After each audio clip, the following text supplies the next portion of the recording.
یا اسی طرح اس شخص کو نہیں دیکھا جس کا ایک بستی پر جو اپنی چھتوں پر گری پڑی تھی گزر ہوا، تو اس نے کہا کہ اللہ اس کے باشندوں کو مرنے کے بعد کیوں کر زندہ کرے گا؟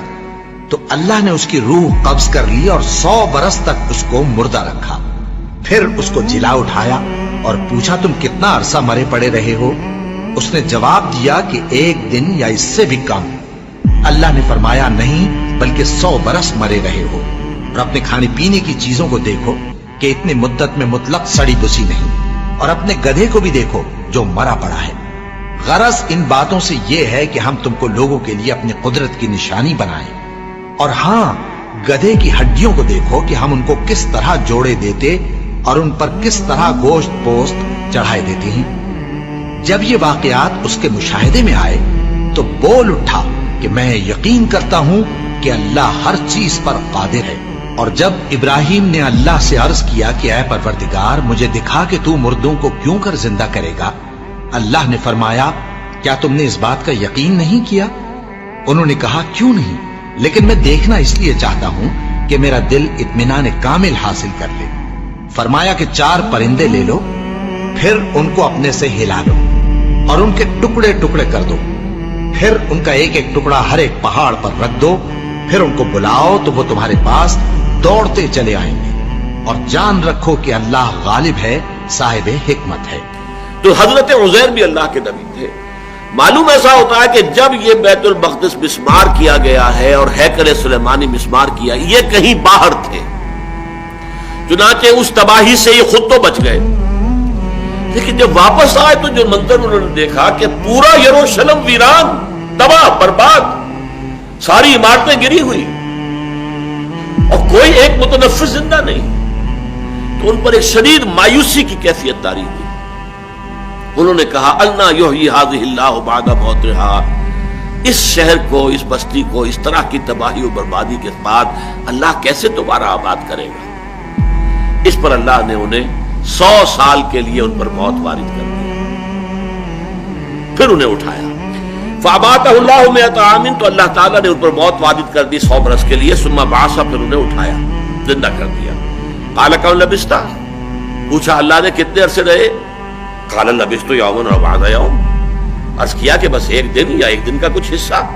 قال بل لبثت 100 عام، اللہ نے فرمایا نہیں عزیر، تم یہاں 100 برس رہے ہو. فانظر الی طعامک و شرابک لم یتسنہ، تو اب دیکھو ایک طرف تو تمہارا وہ کھانا اور مشروب جو بھی تھا، آدمی سفر کرتا ہے تو کوئی نہ کوئی توشہ تو اس کے ساتھ ہوتا ہے، تو جو بھی اس وقت ان کے ساتھ تھا کھانا اور کوئی پینے کے لیے مشروب، دیکھ لو اس کے اندر کہیں بساند پیدا نہیں ہوئی، اس کے اندر وہ کوئی بو پیدا نہیں ہوئی، وہ سڑا نہیں ہے، بسا نہیں ہے. لم یتسنہ. وانظر الی حمارک، اب ایک طرف تو وہ چیزیں بھی صحیح سالم موجود ہیں، خود بھی پورے صحیح سالم جیسے جوان تھے اس وقت ویسے کہ ویسے جوان رانا کھڑے ہو گئے، لیکن ان کی سواری کا گھڑا جو گدھا تھا اس کی ہڈیاں علیحدہ علیحدہ پڑی ہوئی ہیں اور بوسیدہ ہوئی ہوئی ہیں، نہ کھال ہے نہ گوشت کا کوئی وجود ہے، ڈھانچہ ہے اور وہ بھی بکھری ہوئی ہڈیوں کا ڈھانچہ. فرمایا وانظر الی حمارک، اب ذرا دیکھو اپنے اس گدھے کو. وَلِنَجْعَلَكَ آیَةً لِلنَّاسِ، اور یہ اس لیے کہ ہم تمہیں ایک نشانی بنا دیں لوگوں کے لیے. اصل میں یہ بہت بڑی نشانی بن گئے نا، اس لیے کہ لوگوں کے سامنے جب یہ آئے تو دنیا حیران رہ گئی، یہ عزیر کہاں سے نکل آئے، یہ 100 برس کہاں رہے. پھر چونکہ وہ حافظ تھے اور سب کو معلوم تھا کہ عزیر ہمارے حافظ تھے، اب ان کا آ جانا منظر عام پر تو گویا کہ تورات انہوں نے جیسے بھی اپنے حافظ سے مرتب کروائی. انہی کے ذریعے سے ایک نشأت ثانیہ حاصل ہوئی، انہی کی دعوت تجدید و اصلاح کے نتیجے میں دوبارہ دینی روح اور روحانی جو ہے ایک جذبہ بیدار ہوا یہود کے اندر، جس سے کہ وہ مملکت مکابی جو ہے اس کی بنیاد پڑی. یہی وجہ ہے کہ یہود کا ایک طبقہ ان کو اللہ کا بیٹا کہتا رہا. یہ جو قرآن میں آتا ہے قالت الیہود عزیر ابن اللہ وقالت النصارى المسیح ابن اللہ، تو یہ عقیدہ ان کا سارے یہودیوں کا نہیں ہے، لیکن یہود کا ایک طبقہ ان کو بھی ان کی اسی عظمت کی وجہ سے کہ ان کی نشأت ثانیہ دوبارہ دنیا میں عزت اور ثروت اور اپنی جو دنیا میں اقتدار انہیں حاصل ہوا ہے، سلطنت اور سطوت، تو وہ ان کے ذریعے سے ہوا، اس لیے وہ خدا کا بیٹا. قالت الیہود عزیر ابن اللہ، یہ تو اللہ کے بیٹے ہیں، بہت مقدس ہے. تو اب دیکھو اے عزیر، وانظر الی حمارک، اپنے گدھے کو وَلِنَجْعَلَكَ آیَةً لِلنَّاسِ، اور یہ تو اس لیے سب ہم نے کیا کہ تمہیں دنیا والوں کے لیے، لوگوں کے لیے ایک نشانی بنا دیں. وَانظُرْ إِلَى الْعِظَامِ كَيْفَ نُنشِزُهَا، اب دیکھو تمہاری نگاہوں کے سامنے ذرا ہڈیوں کو کیسے ہم انہیں اٹھاتے ہیں.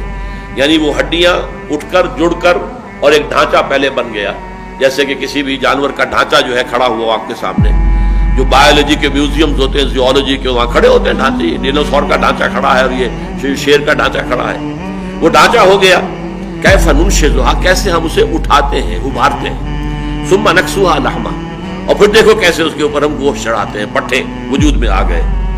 فلما تبین له، جب یہ سب کچھ ان پر عیاں ہو گیا، واضح ہو گیا ان کے نگاہوں کے سامنے، یہ خرق عادت، یہ چیزیں کہ جو مخفی ہوتی ہیں انسانوں کی نگاہ سے، یہ تو عالم غیب کی باتیں ہیں، یہ انسانوں کو نہیں دکھائی جاتی، لیکن انہیں اس کا مشاہدہ کرا دیا گیا. فلما تبین له قال، تب انہوں نے کہا اعلم ان اللہ علی کل شیء قدیر، اب مجھے پورا یقین حاصل ہو گیا ہے کہ اللہ ہر شے پر قادر ہے.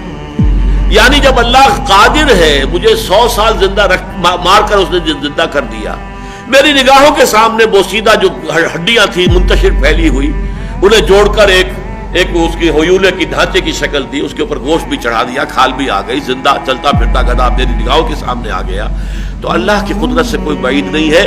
یقیناً یہ بستی بھی دوبارہ آباد ہو سکتی ہے.